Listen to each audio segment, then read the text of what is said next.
গোসাইপুরের মেয়ে ছিল সে, ধিঙ্গিপোনায় সেরা। সংস্কার কুসংস্কারের বোঝা নিয়ে জীবন যে তার ঘেরা।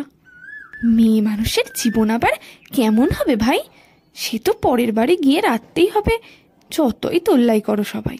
মা বলে শোন, বিয়ের পরে শ্বশুরবাড়ি সব। এই সব শুনেই ছোট্ট মেয়েটির কেটেছিল শৈশব। মেয়েটি এবার বড় হচ্ছে, মাসিক শুরু সবে। আরও যে কত কুসংস্কার মানতে যে তাকে হবে। রান্নাঘরে ঢুকলে এবার ঠেকাঠেকি হবে। ঠাকুর ঘরে যেও না এখন, শাস্তি তুমি পাবে। অন্নপূর্ণা মা যে আমার রান্নাঘরেই রয়, তবে শাস্তি কেন দিচ্ছ মাগো, দিচ্ছ কেন ভয়? মাসিক চললে নারীকে যদি অচ্ছুত মনে হয়, পূজিত কেন হচ্ছেন তারা যারা নারী রূপে রয়?